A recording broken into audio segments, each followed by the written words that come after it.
m'appelle François Contin. Comme vous pouvez le voir, je travaille à l'ANSSI. À la base, cette présentation, on devait être deux. Monsieur Pierre Norinquer n'a pas pu être là, donc je le remplace. Néanmoins, il a beaucoup bossé sur le sujet, donc je tenais à signaler son travail là-dessus. Donc moi, je suis à l'ANSSI, je travaille plus spécialement dans un laboratoire qui s'appelle le LRP, qui est le laboratoire sur la sécurité des réseaux et des protocoles. Qu'est-ce qu'on fait? On travaille sur pas mal de choses. Ça va des systèmes industriels comme les SCADA, aux véhicules connectés, aux protocoles sécurisés de type TLS ou IPsec. Et on travaille aussi sur tout ce qui est réseau des réseaux, c'est-à-dire Internet. Ça aurait été dommage de passer à côté. Et donc, quand on parle d'Internet, en fait, il y a 2 ans, il y a 6 ans, en 2011, avec l'AFNIC, dont on a un représentant au premier rang, on a monté une initiative qui s'appelle l'Observatoire de la résilience de l'Internet en France. Alors, comme c'est un peu trop long, on appelle l'Observatoire ici. C'est beaucoup plus simple à lire. Vous avez un lien court en haut qui vous permet d'avoir un aperçu de tout ce qu'on a pu rédiger ou publier sur le sujet. Et en fait, cet observatoire, en 2011, on s'est décidé à lancer ça parce qu'on avait fait un constat qui était que les grandes instances et même les spécialistes avaient une mauvaise compréhension de l'Internet. C'est-à-dire qu'ils allaient connaître certaines briques, mais pas forcément comment toutes les briques qui constituent l'Internet s'assemblaient les unes avec les autres pour donner accès aux services qu'on connaît aujourd'hui. Donc ça, c'était une grande volonté, c'était de pouvoir un peu divulguer la connaissance et faire en sorte que les gens comprennent mieux comment tout ça, ça fonctionne. Aussi, une autre des motivations, c'était que les analyses d'incidents, les incidents sur Internet, on en rencontre assez fréquemment, des importants. Le dernier en date que j'avais en tête, c'est l'incident de Dean. À l'époque, c'était l'incident du RIPE avec la tribu 99, qui avait été une expérimentation qui avait planté un certain nombre de routeurs Cisco. Et l'impact avait été mesuré par différentes entreprises, la plupart américaines, et donc sous un prisme américain. Et on avait besoin, nous, de savoir, d'un point de vue français, qui avait été touché et à quelle vitesse on avait pu récupérer, retomber sur nos pattes. Et enfin, c'était aussi l'étude des bonnes pratiques. On sait qu'il existe des bonnes pratiques qui sont communément admises par la communauté, que ce soit sur BGP, DNS, TLS, etc. Et ce qu'on voulait, c'était avoir un moyen de pouvoir mesurer à quel point les gens les intégraient et le faisaient bien. Donc ça, c'était les motivations, mais on avait des objectifs derrière. Un des premiers objectifs, c'était de favoriser les échanges entre les acteurs de l'Internet. L'ANSSI, l'avantage, c'est qu'on est sous le cabinet du Premier ministre, donc en fait, on n'est pas le ministre de tutelle des acteurs de l'Internet, que ce soit les fournisseurs de contenu, les fournisseurs d'accès à Internet, etc. Donc en fait, l'avantage, c'est qu'on est une plateforme neutre d'échange entre les acteurs. Et ça, c'était quelque chose d'extrêmement important pour nous. Aussi, ce qu'on voulait, c'était mettre en commun les expériences, autant que ce soit les nôtres d'un point de vue sécurité, que des leurs du point de vue expérimentation de nouveaux protocoles, de nouvelles techniques d'architecture.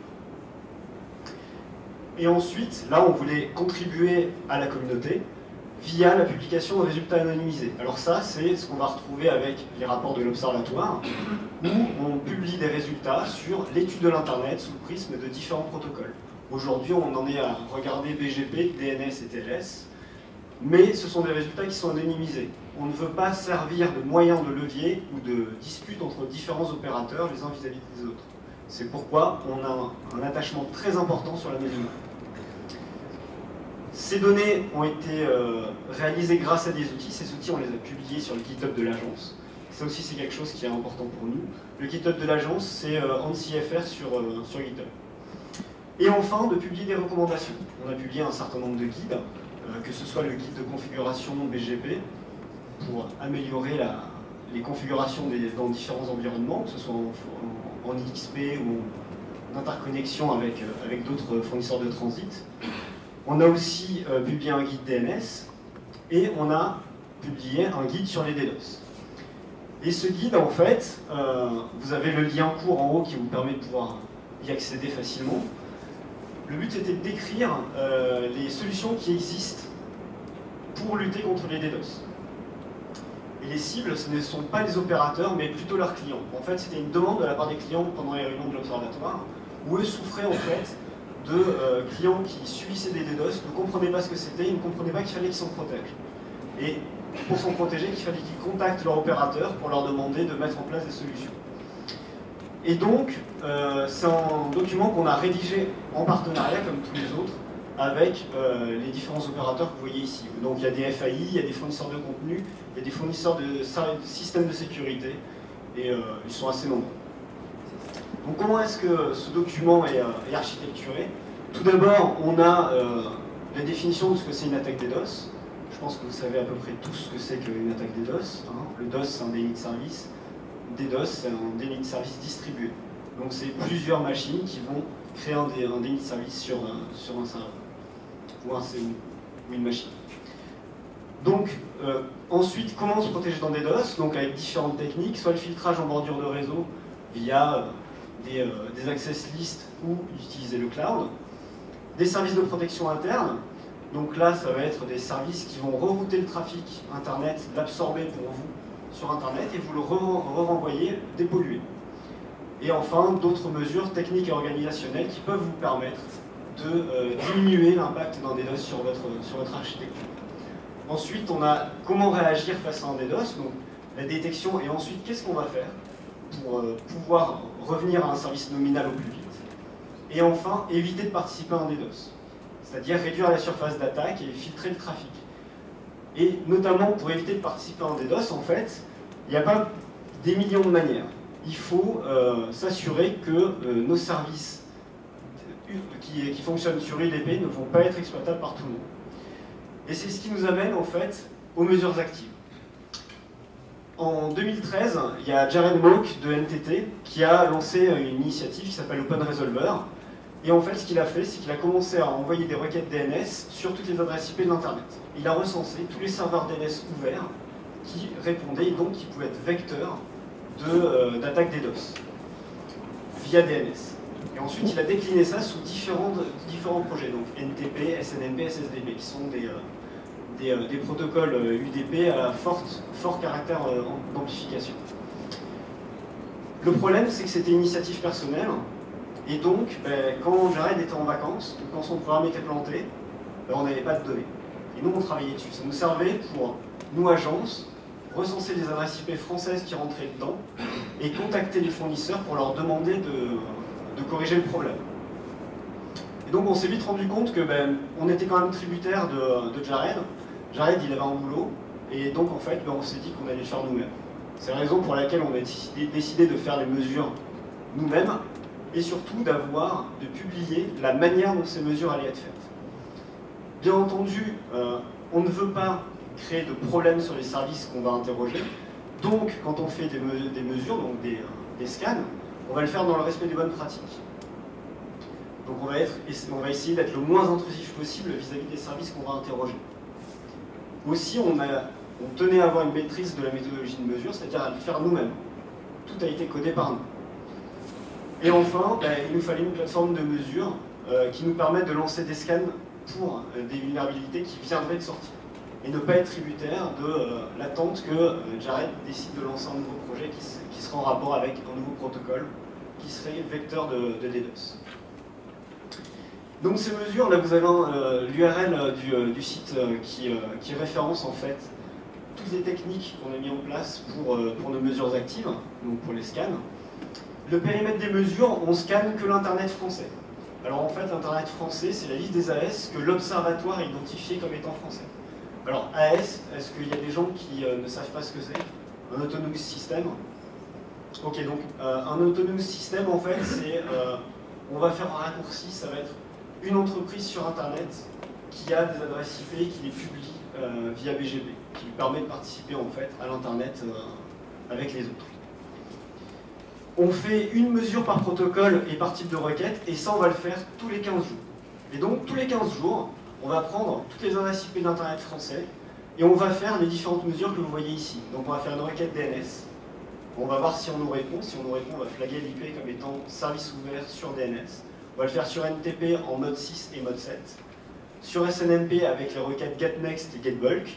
GetNext, c'est la version 1 de SNMP, GetBulk, c'est la version V2C, et enfin SSDP. Donc ça, ce sont les protocoles les plus communément utilisés dans le cadre de DDoS via UDP. Et maintenant, on va voir les résultats. Donc ça, ce sont les résultats qu'on avait issus des travaux de Jared. À l'époque, entre 2013 et 2015, en fait, il n'y avait que les travaux de Jared qui nous permettaient d'avoir des adresses IP. Et en fait, dès le début, dès qu'on a commencé à travailler avec, on a fait nos signalements. Et là, vous voyez la décroissance de cette courbe. Ce sont les services qui ont disparu de l'Internet en France. Donc on voit qu'on a une diminution de 80% des services. Alors, je ne tiens pas à... Là, c'est important, ce n'est pas qu'au crédit de l'agence. C'est pas parce qu'on a signalé les choses que les gens se sont bougés. C'est pas que ça. Il y a aussi la communauté qui agissait beaucoup et qui faisait beaucoup de communication, notamment la FNIC, sur, attention, les services DNS ouverts, si c'est pas voulu, il faut les couper. Et donc, on a travaillé sur le sujet et on voit qu'on a quand même un nombre assez significatif de services qui ont disparu. Ensuite, en 2017, on voit que ça continue à décroître, même si c'est un petit peu plus stable, droit, on va dire, un peu plus plat. Néanmoins, on est à moins de 50 000 serveurs DNS ouverts sur Internet en France aujourd'hui. Et ça, c'est assez rassurant. Sur NTP en mode 6, on avait vu qu'il y avait eu un engouement assez vite sur la coupure des services en février 2014. On a eu une première réaction et ensuite ça a fait un petit peu plateau. Excusez-moi, j'essaie de me retrouver. Tac. Ouais, c'est ça. Donc on a eu un petit plateau. Néanmoins, ce qui est important de noter, c'est que même s'il y a eu une correction de la part des gens, on voit que les systèmes vulnérables ont réaugmenté un petit peu à partir de 2015. Et ça, c'est assez classique. Néanmoins, en 2017, on a eu un gros effort de la part des acteurs de l'Internet à qui on a fait le signalement, qui ont vraiment opéré de grandes modifications, et on est à 80 000 aujourd'hui, services qui sont utilisables pour mener des DDoS en France avec NTP en mode 6. En mode 7, bon, ben là, on a un gros plateau. Hein. On voit qu'il ne s'est pas passé grand-chose. Très peu de corrections, et bon, c'est un peu fébrile. En revanche, SNMP, alors ça, c'est les données issues de Jared. Donc SNMP de 2014 à 2015, il y a eu une grosse campagne de modification des services, et on a 60% des équipements vulnérables qui d'un coup ont disparu. Et ça, c'était extrêmement encourageant. Alors le problème, c'est qu'on s'est rendu compte que la méthodologie de mesure de Jared n'était pas forcément celle qui correspondait à nos besoins. Et donc nous, on a décliné ça sous deux types de requêtes. La requête GetNext, donc pour SNMP V1, et c'est le graphe que vous voyez ici, où on voit que c'est quand même assez stable en fait. Néanmoins, ça c'est quelque chose qui est assez intéressant à noter, c'est qu'on a 75% des équipements qui sont ici, donc dans les 190 000 qui sont vulnérables, enfin, qui sont accessibles, pardon, ils sont sous l'égide d'un seul MMAS. Je ne dirai pas qui c'est. Je ne vous dirai jamais qui c'est dans aucun des graphes.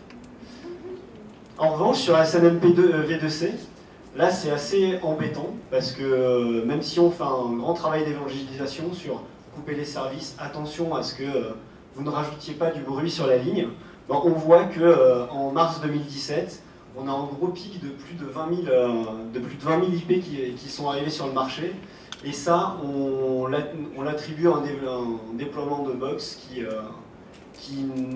n'embarquait pas, qui embarquait le SNMP et qui était ouvert sur Internet. On voit que ça décroît, donc on pense que l'opérateur est en train de participer à la correction sur ces box-là. Sur SSDP, donc SSDP c'est pour UPnP, c'est pour la découverte de services, ça n'a rien à faire sur Internet. Ce protocole, on ne devrait pas le voir. Bon ben là, on voit qu'on est... ça décroît, donc c'est assez encourageant. Néanmoins, on a encore 18 000 IP qui sont accessibles sur ce protocole. Et en fait, on est en Rouen, c'est en Normandie, on s'est dit que ce serait intéressant que vous voyez qu'est-ce qu'il y a chez vous, en fait. Combien il y a d'IP chez vous qui participent, qui peuvent être utilisés pour faire du DDoS? C'est pas que la France, c'est aussi votre région. Et donc en DNS, on voit que c'est assez stable. On a à peu près 800 machines qui sont disponibles pour faire de l'amplification de DDoS avec du DNS. Sur NTP, on voit que là, il y a eu vachement de mouvement. Quand on revient sur le graphe tout à l'heure que je vous ai présenté, c'était pas du tout la même chose. Donc on peut voir que selon les régions, en fait, on va avoir des déploiements de services exploitables qui vont changer d'une région à l'autre. Et donc là, on a eu un gros pic où on a doublé le nombre d'équipements qui sont exploitables. Et ça a été quand même assez vite corrigé, comme on peut le voir. En quelques mois, on est revenu à une situation à peu près nominale. Et en gros, ça n'a pas bougé quand on regarde les deux extrêmes de cette courbe. Sur NTP en mode 7, bon, plateau, ça c'est un peu rassurant. Il n'y a que 750 équipements qui sont utilisables. SNMP, bon, là on a un peu plus en dents de scie, et ce qui est inquiétant, c'est qu'on voit que la courbe elle est en train de monter, et donc on a un peu peur que ça continue de monter, de monter, de monter. Et là, ce qui est important, c'est contrairement aux autres nombres précédemment, où on était en dessous du millier, là on est à 13 000 équipements qui sont vulnérables et utilisables. SNMP, bon, ça, là c'est la mauvaise nouvelle, en getBulk, donc en V1, on a eu un gros déploiement d'équipements qui sont mal configurés et qui sont exploitables. On est passé de 250 à près de 2000 équipements en quelques mois, et là on stagne à 1600 équipements utilisables. SSDP, bon, là on est sur quelque chose qui est un dent de scie qui décroît doucement, donc c'est assez rassurant. Donc là, c'est un petit rappel des bonnes pratiques quand on parle de mettre en place des services ou un nouveau serveur ou une nouvelle machine, que ce soit un routeur, une box, etc. On supprime les services qui sont inutiles. Il faut toujours désactiver les services inutiles. On met en place un serveur web sur Internet, il n'y a pas besoin de service DNS. On le coupe. Sauf s'il y a un vrai besoin. Et dans ce cas-là, on va le mettre, on va le sécuriser, on va faire en sorte que seulement les gens qui en ont besoin puissent y accéder. On va essayer de maximiser l'utilisation de protocoles qui nécessitent une authentification. On va toujours systématiquement désactiver les comptes par défaut et modifier les mots de passe par défaut. Je sais, hein, j'enfonce des portes ouvertes ici, hein, mais on oublie souvent de faire ça. Parce que c'est pratique ou on verra plus tard. Donc dès qu'on met en place, dès qu'on met en production, ce sont des choses qu'il faut absolument faire. Et enfin, restreindre l'accès à l'administration des équipements. Il ne faut pas qu'une machine elle soit accessible en administration sur Internet sans restriction. Je ne dis pas que c'est complètement interdit, même si on a des dogmes à l'agence qui disent que ça ne doit pas arriver. On sait qu'il y a des contraintes de production, donc en fait là-dessus on est un peu flexible. Mais il faut faire très attention quand on donne l'accès à l'administration des équipements. Donc là, je vous ai parlé des DDoS et mesures, pour voir qu'est-ce qui existe, qu'est-ce qui est disponible en fait pour les attaquants aujourd'hui pour mener des attaques DDoS, que ce soit sur des services de jeu ou autres. En fait, donc je vous rappelle, moi je travaille au LRP, mon travail c'est de faire du réseau et de l'architecture réseau, et ce qui m'intéresse c'est de proposer des solutions aux gens. Et en fait, c'est une idée que j'ai eue il y a un petit moment, qui était restée dans un coin de ma tête pendant longtemps, et je me suis dit qu'il était temps de faire quelque chose. Et c'est quelque chose que j'ai présenté au RIPE il y a maintenant un peu plus d'1 an, qui s'appelle ABH. En fait, c'est une technique pour faire de la dépollution des DOS qui utilise exclusivement des choses que vous pourrez trouver si vous êtes une entreprise qui a des routeurs ou avec des simples serveurs Linux. Donc l'idée, c'est de pouvoir faire de la dépollution des DOS à moindre coût. Avant tout, pour pouvoir comprendre cette solution, il faut que je vous explique ce que c'est URPF. Alors, est-ce qu'il y a des gens dans la salle qui savent ce que c'est URPF? À part Stéphane. Ouais, ok. Waouh, ok, bon. Donc, URPF, c'est pour Unicast Reverse Path Forwarding. C'est une fonctionnalité de sécurité qui est disponible dans quasiment tous les équipements qui font du routage, y compris sur un serveur Linux. Sur Windows, je ne sais pas. Il y a 2 modes qui sont disponibles sur tous les systèmes qui intègrent URPF. Il y a le loose mode et le strict mode. Le mode loose, en fait, l'idée, c'est de se dire qu'avant de router un paquet, donc on est d'accord, hein, le principe du routage, enfin un routeur et un équipement qui va router entre deux sous-réseaux, c'est que le paquet va arriver, il va regarder la destination, et en fonction de la destination, il va l'envoyer sur le bon câble. D'accord? Ça, c'est le mode de routage classique. URPF, c'est avant de faire cette opération, il va regarder la source. Est-ce que l'IP source, il sait la joindre? Et donc, dans le mode loose, ce qu'il va faire, c'est qu'il va prendre sa table de routage, alors c'est plus la Forwarding Information Base qu'il va consulter, il va prendre le paquet, il va regarder l'IP source et il va regarder si l'IP source, elle est dans sa table de routage. Si elle y est, il va accepter le paquet et il va accepter de le transférer, il va accepter de le router. Donc ça c'est le mode loose, tout va bien, c'est le mode un peu tranquille. Aujourd'hui sur Internet, on est à peu près 650 000 routes dans la table Internet. C'est rare qu'on ait un paquet qui soit refusé dans ce cas-là. Généralement, ça va être utilisé pour tous les paquets qui vont avoir une IP source qui est du genre 19-18, donc dans le réseau 10, en 192.168, en 172.16, etc. Et ensuite, on a le mode strict. Le mode strict, là, en fait, l'idée, c'est de se dire, moi, routeur, j'ai plusieurs pattes, et je sais que pour joindre différents réseaux, je vais utiliser différentes pattes. Et si jamais je reçois un paquet dont l'IP source, je ne routerai pas un paquet à sa destination sur le même fil, je refuse de transférer le paquet. Alors je sais que parfois cette explication elle est un peu fumeuse, en tout cas les gens ne la comprennent pas forcément, donc j'ai fait un schéma. Parce que j'aime bien les schémas et je trouve que ça parle plus facilement. Donc vous avez deux réseaux, un réseau orange et un réseau bleu. Alors là c'est l'internet ultra simplifié. Là ce qui est sous notre maîtrise, c'est le petit routeur qui est au milieu, là, le rond avec une croix. Et je vais vous remontrer comment ça marche, le routage sans URPF. Donc on a un paquet, on a un ping echo request qui part, donc c'est un ping légitime.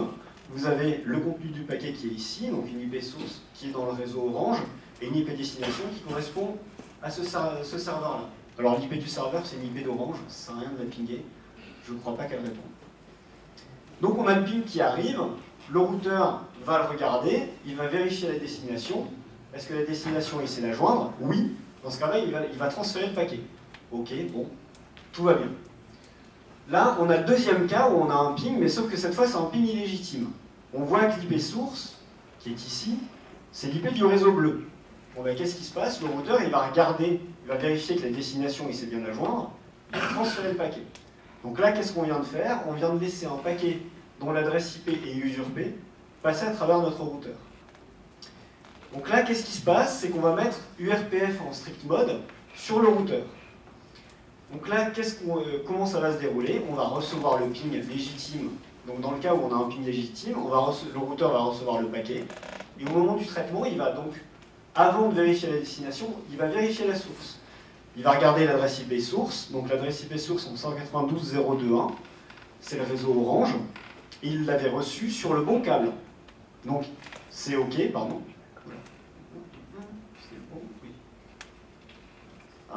C'est dramatique. Voilà, donc là, il a vérifié, il a bien la bonne source, tout va bien, ça arrive bien par le bon câble, il va pouvoir vérifier la destination, il sait bien la joindre, il transfère le paquet.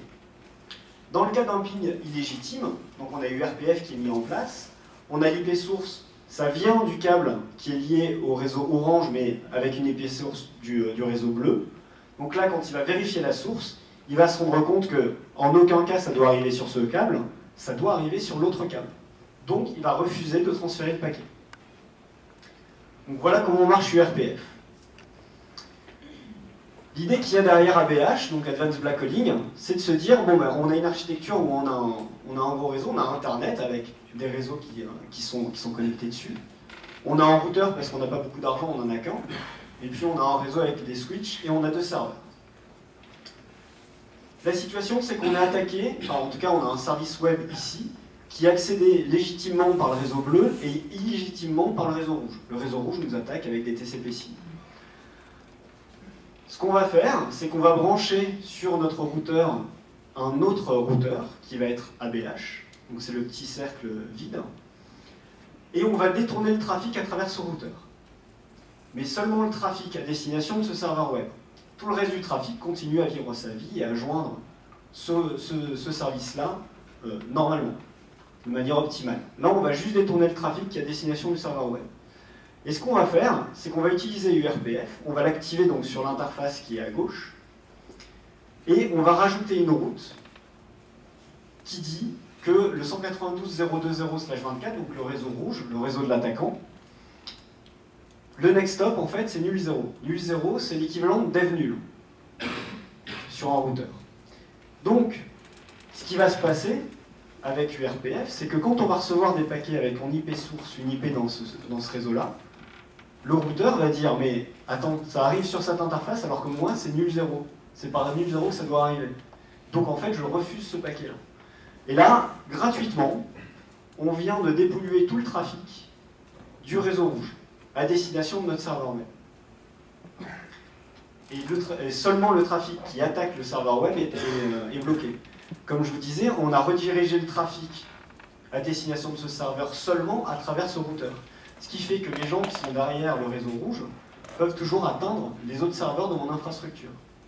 Et ça, pourquoi est-ce que c'est important? C'est qu'aujourd'hui, on sait qu'il y a beaucoup de NAT, notamment sur les réseaux mobiles, avec les gros services de NAT où on va avoir une IP partagée par des milliers d'utilisateurs. Donc si notre attaquant en fait exploite des équipements qui sont derrière un réseau mobile, si on bloque tout le réseau mobile, en fait, tout notre service tous les services qui sont hébergés sur notre réseau sont inaccessibles. Grâce à cette technique, en fait, seul notre service attaqué est inaccessible pour eux. Et ça, c'est intéressant. Alors ça, c'est la version on va dire, un peu manuelle du filtrage, parce que pour bloquer l'attaquant, ici, il va falloir se connecter dessus et faire la configuration à la main. Et j'ai pensé à une solution plus flexible. Et l'idée, en fait, c'est qu'on va rajouter une nouvelle brique à tout ça. Donc on a la même architecture avec l'Internet, notre routeur, on a le routeur ABH, et là, on va rajouter un injecteur. Et l'injecteur, en fait, ça va juste être un process BGP qui va interagir avec notre routeur ABH. On a, au niveau réseau, une interconnexion BGP entre notre routeur et ABH, donc un BGP interne, et un BGP externe entre ABH et notre injecteur. On installe l'URPF sur l'interface qui est à gauche, donc c'est l'interface qui est connectée avec le réseau. Et dans le cas où on a à nouveau notre attaque, donc on a le réseau rouge et le bleu qui essaye d'atteindre notre serveur, normal, on est attaqué. Là en fait, ce qu'on va faire, c'est qu'on va utiliser l'injecteur pour faire la redirection de trafic, plutôt que de configurer à la main sur l'équipement. Donc en fait, avec une simple annonce BGP, depuis l'injecteur, disant le serveur web en /32, c'est moi, on va rediriger tout le trafic via le routeur ABH. Ça, c'est via la magie du routage, où on va pouvoir piloter, instrumenter en fait tout notre système. Maintenant qu'on a fait ça, donc on a rerouté tout le trafic, notre serveur web, il est toujours attaqué. Là, ce qu'il va nous suffire de faire, c'est faire une annonce en disant que le /24 de l'attaquant, donc le réseau rouge, on va lui coller une communauté bien spécifique en disant que c'est le mâle, donc 6666. Et là, le routeur ABH, ce qu'il va faire, c'est qu'il va changer le next hop en disant que le next hop, c'est nul 0. C'est l'équivalent de la route statique qu'on avait mis tout à l'heure à la main, sauf que là, on le fait via BGP. Donc là, on a une flexibilité sur la configuration du routeur ABH qui est assez intéressante. Et au final, on a gagné. Et ça, c'est cool parce que on a atténué une attaque, on a fait de la dépollution des DOS, juste avec des annonces BGP, sans avoir à se connecter sur l'équipement qui fait la dépollution. Comment ce qui change un petit peu dans la donne par rapport à la conf statique ici, c'est que l'injecteur, on peut lui préparer des listes d'adresses IP. Par exemple, en utilisant les adresses IP qui sont disponibles sur l'initiative de Jared avec OpenResolver, OpenNTP, etc. Toutes les adresses IP qui peuvent être source de DDoS, on peut préparer toute une liste d'IP qu'on va annoncer comme considérés comme attaquants. Et là, en fait, on prépare notre système à l'avance. Et en cas d'attaque DDoS, déjà, on va pouvoir supprimer tout ce qui est connu de tout le monde et endiguer le trafic. Alors après, on peut avoir plein d'autres idées sur comment alimenter et ajouter des adresses IP dans le système avec des adresses IP géolocalisées. Par exemple, je sais que mon entreprise ne fait pas de business avec les États-Unis, ben je vais bloquer toutes les adresses IP américaines dans le cas où je détourne le trafic à travers ABH. Sinon, je leur donne accès au service. C'est seulement dans le cas où je suis sous une attaque DDoS. Etc. On va avoir des AS connus pour être vecteurs de spam ou détection ou d'usurpation BGP. On peut utiliser des stats qui sont issus du NetFlow, etc. Enfin, là, c'est à la discrétion de chacun et selon les services qu'il utilise. Les choses qui sont essentielles à faire si jamais vous voulez mettre en place un routeur ABH, c'est le No Advertise Community. Ça, c'est extrêmement important, c'est qu'il ne faut pas que le routeur ABH redistribue ses routes avec le reste du réseau. Sinon, là, ça va être un peu compliqué. Et il faut qu'il y ait une local préférence qui soit extrêmement importante sur ce qui est appris par l'injecteur, pour que ça gagne par rapport au réseau classique. L'implémentation, elle utilise ExaBGP. Alors ça, c'est une initiative de Thomas Mangin. Vous avez le lien vers le GitHub du projet qui est là. C'est du BGP en Python. Le code est pas trop mal. L'outil est formidable. Et surtout, Thomas Mangin est très actif et intègre très très vite les nouvelles fonctionnalités qui peuvent arriver. C'est vraiment intéressant et je vous invite à regarder ce programme. Donc, la manière dont moi j'ai implémenté ABH, en fait, c'est un script Python qui récupère le Global Routing Table. Donc, je récupère tout ça via BGP. Et là-dessus, en fait, j'ai des critères que j'applique sur les routes que j'apprends et je les réinjecte via ABH pour initialiser mon filtrage. ABH, c'est pas la panacée. Ce qu'il faut voir, c'est qu'on voit bien que c'est quelque chose que vous allez installer dans votre réseau. Donc si jamais, en fait, votre attaquant, il a rempli le tuyau qui vous sert d'interconnexion avec Internet, ABH, ça ne vous sauvera pas. Votre câble, il est rempli, vous avez perdu, il faut trouver une autre solution. Et généralement, ça va passer par le fournisseur qui vous donne accès à Internet, et c'est lui qui va vous permettre de diminuer le DDoS. Par contre, à partir du moment où vous utilisez ABH, il faut le voir comme une première ligne de défense. C'est pas ça qui va vous enlever tous les problèmes. Par contre, ça va être le premier coup de tamis sur le bon grain et livré de tous les paquets qui arrivent pendant une attaque. Et donc derrière, ce que vous pouvez faire, c'est le premier étage, c'est ABH, le deuxième, c'est du TCP SYN Cookie. Ensuite, ça va être des solutions spécifiques avec des boîtes qui font de l'atténuation des DOS. Je ne vais pas citer de constructeur, mais normalement, vous en avez au moins 2 en tête, etc. Et après, ça va dépendre de votre business. Et c'est à vous de voir qu'est-ce qui va être intéressant comme système de sécurité à mettre en place. L'intérêt d'ABH, c'est qu'on utilise des routeurs de Sper. Et ça, ce qui est vraiment bien, c'est que l'URPF, c'est une technologie qui est codée en ASIC. C'est pas la CPU qui va faire ça. Ce qui fait qu'on est line rate. Donc si on a des interfaces 100 gigabits, on va faire de l'atténuation des DOS à 100 gigabits. Et c'est quelque chose de plutôt très intéressant. Et c'est quelque chose que vous allez maîtriser parce que c'est vous qui maîtrisez quelles sont les adresses IP sources que vous allez bloquer. Donc c'est une solution qui est à faible coût. Vous pouvez prendre un routeur de Sper que vous n'utilisez pas et le plugger sur le réseau en vous disant en attendant j'ai une solution d'anti-DDoS et on expérimente et on voit si c'est intéressant ou pas. Vous pouvez faire ça avec un Linux et des cartes 10 gigabits. Alors, je spoil, vous ne vous atteindrez pas forcément du line rate avec un Linux parce que c'est via la directive RP-Filter que vous allez mettre en place URPF dessus. Donc là, on n'est pas line rate, ça va passer en CPU, enfin ça va pas passer en CPU, mais en tout cas, on va avoir des I/O au niveau du noyau. Il y a au moins 2 I/O qui vont partir et ça va être à 4 ou 8 gigabits. Ça va dépendre de l'architecture que vous avez. L'intérêt aussi, c'est que c'est une solution qui est basée sur de l'architecture, il n'y a rien de sorcier. C'est que du réseau. Et ça, c'est quelque chose qui me plaît beaucoup parce que c'est mon métier. C'est quelque chose qui passe à l'échelle. En fait, on n'est pas obligé d'avoir un seul ABH, on peut en avoir plusieurs disséminés dans notre réseau. Si on a un gros réseau, on peut en mettre plusieurs. Et ça va être ces différents routeurs qui vont chacun se partager la charge. On a BGP equal cost multipass qui nous permet de démultiplier le trafic. Donc par exemple, on a notre serveur web qui est attaqué, on va pouvoir utiliser 3 routeurs ABH qui vont annoncer la même route chacun, et via le BGP equal cost multipass, ce trafic sera divisé en 3 et distribué sur les différents routeurs. Donc c'est comme ça qu'on va pouvoir passer à l'échelle dans le cadre d'une grosse attaque. On a aussi l'injecteur, et là c'est dans le cas où on a plusieurs routeurs ABH, c'est ça qui est intéressant, c'est qu'on a un seul équipement qui va piloter tout le monde, donc c'est l'anneau qui gouverne le monde. Et on va avoir quelque chose qui est plutôt modulaire. Donc comme je vous disais, c'est une première ligne de défense et derrière on peut rajouter des choses. On peut utiliser Flowspec, on peut utiliser plein d'autres technologies. Et bien entendu, c'est moins cher que des produits sur étagère. C'est, comme je vous disais, c'est soit un routeur de Sper, donc en fait vous avez déjà investi l'argent, c'est juste le sortir du stock, ou un serveur Linux avec un coût qui va être de près de 3000 € max pour bloquer à 8 gigabits. Si vous voulez jouer avec l'idée, sur mon GitHub, en fait, j'ai un dépôt en Vagrant qui est disponible. Donc il suffit de faire un git clone de ça, faire vagrant up et regarder la doc. Et en fait, vous avez un POC où vous pouvez jouer avec. C'est Equaga qui simule 3 routeurs et des attaquants qui envoient du trafic et vous vous amusez à mitiger tout ça. Voilà.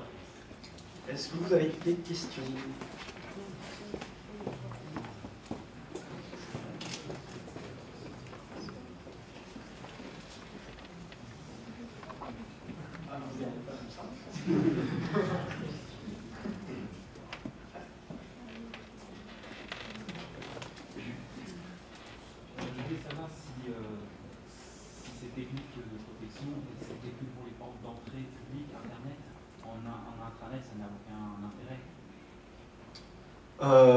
À moins que vous ayez des gens qui s'amusent à faire des DOS dans votre... Mais pourquoi pas, hein, enfin, c'est pas impossible, hein, ça dépend de la taille de l'intranet. Parce que si c'est l'intranet, en fait, je me posais la question de la compatibilité, c'est un potentiel stabilité, par exemple.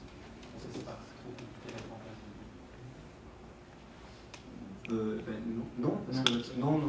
Non, votre span, ça va être sur du niveau 2, donc en fait, là, c'est que sur du niveau 3 qu'on va pouvoir faire ça. Hein.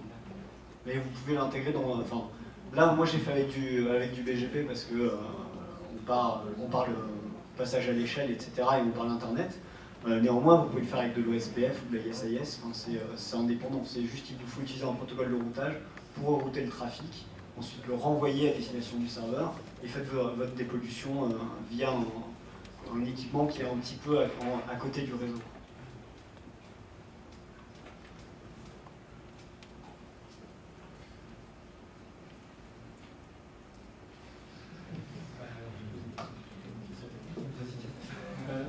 Oui, ça ressemble, enfin parce que j'ai pas écouté ton exposé au RIP, mais ça ressemble, je suppose que la question a été posée, et ça ressemble quand même pas mal à la technique de RFC 5635, non, le RTBH, ouais. Alors oui. Quelles sont les différences en fait? Alors justement. Oui, alors, très bien. Alors non, justement au RIP, je présente SBRTBH, là j'avais pas le temps. En gros, l'idée, alors j'explique à tout le monde, le source-based RTBH, donc ce dont Stéphane parle, on le fait pas là, on le fait ici. C'est-à-dire qu'en fait, on va le mettre au point d'entrée avec Internet, on va faire du source-based RTBH, donc en gros, on va annoncer sur ce routeur les subnets qu'on veut bloquer, et ici, on va faire du null routing, c'est-à-dire on va dire le next stop c'est nul 0. URP va faire sa magie, et on a gagné entre guillemets parce qu'on a bloqué l'attaquant. En fait, SBRTBH, le problème c'est que ça se fait sur le point d'interco avec le transit. Ce qui fait que, ce que je disais tout à l'heure, le réseau rouge de l'attaquant, en fait, peut-être qu'on a des utilisateurs légitimes. Et ils attaquent qu'un seul service. Le reste, ils y accèdent peut-être légitimement. Mais en fait, en faisant du SBRTBH, on les empêche d'accéder à l'ensemble de nos services. De déporter ça sur un équipement à côté, parce qu'on reroute juste le trafic qui est à destination de ce serveur, on ne protège pas le reste de nos équipements. Ce qui fait que donc le réseau rouge peut accéder à tous les autres services qui sont hébergés. C'est là où ça diffère.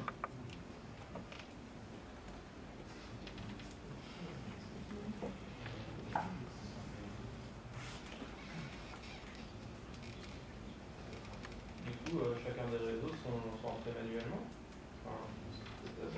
Alors oui, justement, sur cette version, non, pas sur celle-là.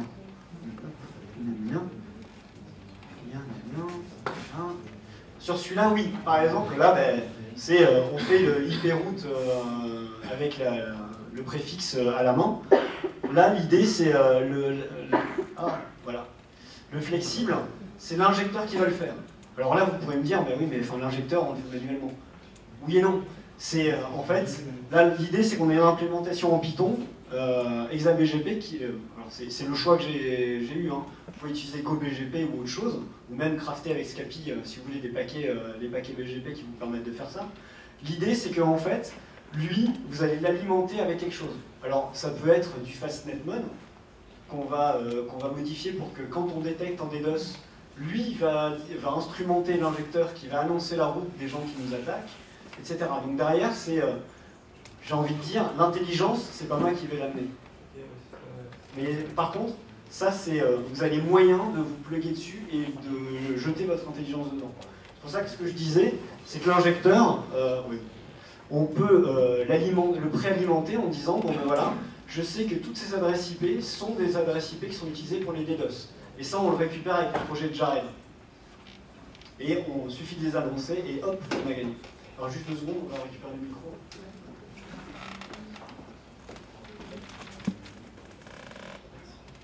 Je vais poser une question peut-être un peu débile, mais je vois pas la différence par rapport à une ACL qui sera automatisée sur le routeur en SSH ou... Ouais. Alors, oui, effectivement, on pourrait mettre une ACL ici en disant source d'est. Seulement, tout équipement, que ce soit du Cisco, du June ou d'autres, Alcatel, vous allez avoir une limite en ACL. En fait, généralement, on est limité à 300, 800 entrées, grand max. Et après, il ne va plus arriver à filtrer, en fait. C'est pas une question de capacité, c'est vraiment une capacité d'entrée. Après, on va être limité, on peut plus rajouter une nouvelle entrée. Donc c'est pour ça l'avantage. Pourquoi aussi je dis avec BGP, c'est que BGP, on n'a pas de limite en nombre d'entrées. Enfin, virtuellement. Parce que la limite, c'est la RAM, hein, donc si on a 4 Go de RAM, on va être limité par les 4 Go. Néanmoins, contrairement au SPF, où là on va être limité à 10-15 000 routes, avec BGP, on n'a pas de limite. Donc on peut ajouter autant de règles qu'on veut. Et c'est ça qui est intéressant. D'accord, parce que du coup, potentiellement, enfin, le trafic illégitime, il passe quand même de route, enfin, un routeur de plus, et oui. en termes de lien, on se sature quand même un petit peu un lien volontairement pour ça. Quoi. Alors c'est ce que je disais tout à l'heure, ABH, ça ne servira à rien si ce lien-là il est saturé. Là, c'est à votre fournisseur de transit qui est au-dessus de vous proposer une solution. Et lui d'avoir quelque chose qui déjà dépollue un tout petit peu. Par exemple, vous voyez qu'il y a un préfixe qui vous pourrit.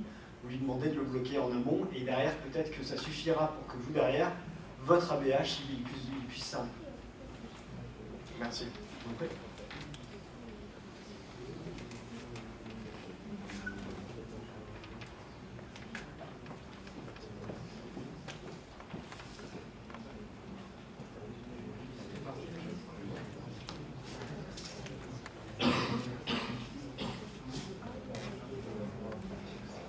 Vous avez indiqué qu'on pouvait avoir un nombre de routes absolument presque illimité là. Est-ce que le temps de réponse est lié à la quantité? Est-ce qu'on est sur un temps linéaire ou est-ce qu'on est sur un temps absolu? Comment ça se passe? Ou est-ce que par exemple on peut faire des systèmes de cache avec des statistiques pour savoir quelles sont les doses les plus importantes, ce genre de choses? Alors il y a plusieurs choses qui se mélangent. Sur le nombre de routes, en fait on va être indépendant. À partir du moment où c'est sur des routeurs hard, on va utiliser de la mémoire dite TCAM. Donc en fait c'est qui est 1 ou 10 000 entrées, c'est le même coût sur les décisions de routage. Donc URPF, ça va être, c'est pour ça que je vous disais que c'est la in-rate, c'est codé c'est de l'ASIC, c'est de l'ASIC pur, donc en fait c'est pas coûteux. Donc on est entre guillemets illimité tant qu'il y a de la place dans cette mémoire. Et après vous disiez à propos de statistiques des DOS. Non mais il n'y a pas besoin parce que le temps est constant. Ah d'accord.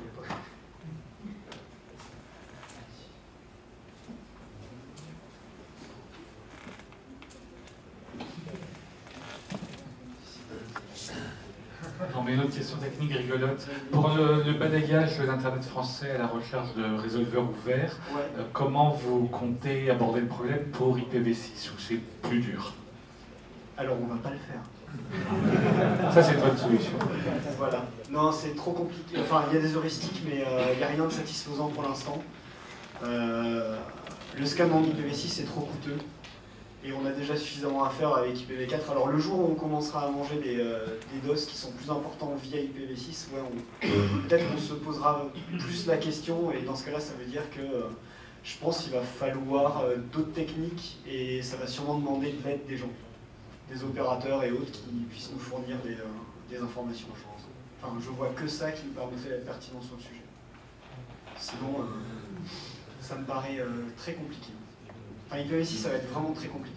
Il n'y a pas de méthode générale. Par exemple, pour NTP, il y a les méthodes qu'utilise Shodan et ils sont beaucoup engueulés, qui est de faire du peering avec des serveurs NTP et de récupérer la liste des clients. Et dans le Oui. on récupère pas mal d'adresses V6, Oui, des serveurs NTP. Mais c'est assez contestable éthiquement. Oui.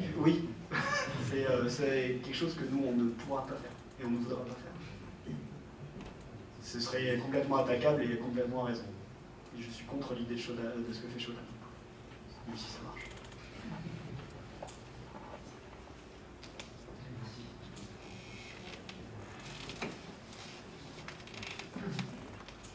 qu'il y a d'autres questions? Non?